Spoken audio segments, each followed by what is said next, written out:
भगवान श्री राम माता सीता भ्राता लक्ष्मण के साथ 14 वर्ष के वनवास पर थे। वो घूमते घामते जब पहुंचे गंगा किनारे तो समस्या थी गंगा नदी को पार करने की। भगवान श्री राम की भेंट हुई अपने मित्र निषाद राज से, और निषाद राज एक केवट को जानते थे जो नाव चला करके लोगों को नदी पार करवाते थे। तो केवट को न्योता दिया गया, केवट को बुलाया गया।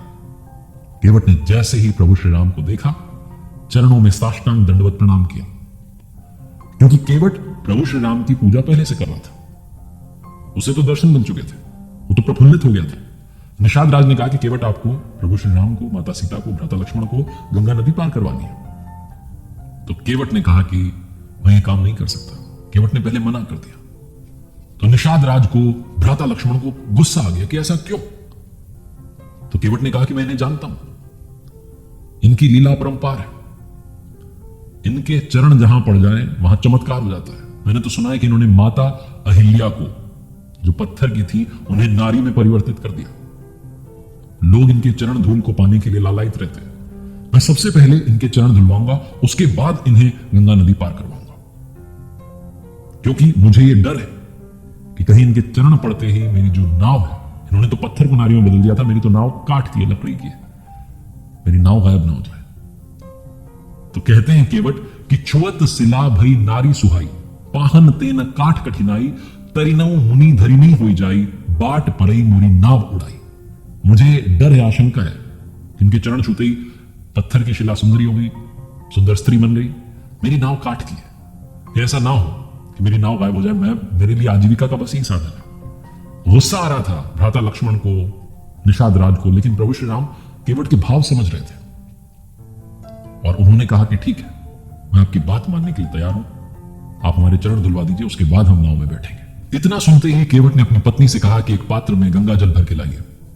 केवट प्रभु श्री राम के चरण धोने लगा और जो चरण कमल थे, जो चरणामृत था, उसे पीने लगा। उसने प्रभु को प्रणाम किया, उनकी आरती की। उसके बाद प्रभु श्री राम, माता सीता, भ्राता लक्ष्मण नाव में सवार हो और खुशी खुशी केवट ने इन तीनों को गंगा के उस पार छोड़ दिया। जैसे ही प्रभु श्री राम, माता सीता, भ्राता लक्ष्मण उतरने लगे नाव से, तो प्रभु श्री राम ने इशारों में माता सीता से कहा कि उतराई, यानी कि जो भेंट है वो देना चाहिए हमें। और माता सीता ने अपनी मुद्रिका, जो अंगूठी थी, वो केवट को भेंट करनी चाहिए।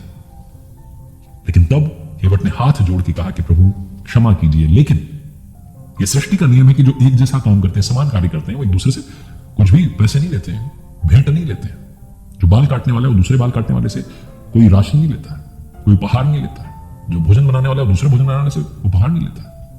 और वहां पर मैं तो समान कार्य करते हैं। तो प्रभु श्री राम ने कहा कि कैसे? भगवान थे लेकिन नर लीला रच रहे थे, इसलिए वही सामान्य बुद्धि वाला तार्किक प्रश्न किया कि कैसे? मैं तो केवट का काम करता नहीं हूं, मैं तो केवट नहीं हूं, मैं तो लोगों को नाव से इस पार से उस पार नहीं उतारता। तो केवट ने हाथ जोड़ करके कहा कि प्रभु मैं आपको जानता हूं, मैं तो इस लोक में, मनुष्य लोक में लोगों को नदी पार करवा रहा हूं, नाव से इस पार से उस पार ले जाता हूं। आप तो भवसागर वाली जो नाव है उसमें बैठाते हैं, भवसागर पार कर देते हैं, मृत्यु लोक से हमें पार करवा देते हैं। आप और मैं समान कार्य करते हैं।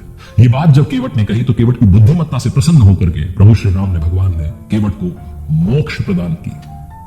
पद पखारी जलुपान करी, आपू सहित परिवार, पितर पारू करी प्रभु पुनि, मोदित गयो ले पार। कहने का मतलब है कि चरणों को धोकर के सारे परिवार सहित स्वयं उस जल चरणामृत को पी करके अपने पितरों को भवसागर से पार करवाया और आनंद पूर्वक केवट जो था वो प्रभु श्री राम को गंगा जी के पार ले गया।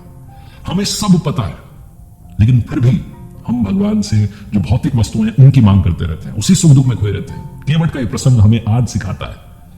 केवट भी चाहता तो अंगूठी स्वीकार कर सकता था, वो मुद्रिका रख सकता था, लेकिन उसने नहीं स्वीकारी, इसीलिए प्रभु ने उसे मोक्ष प्रदान की। आप और हम दिन रात प्रभु से ये जो लग्जूरियस चीजें हैं, मटेरियलिस्टिक चीजें हैं, इनको मांगते रहते हैं।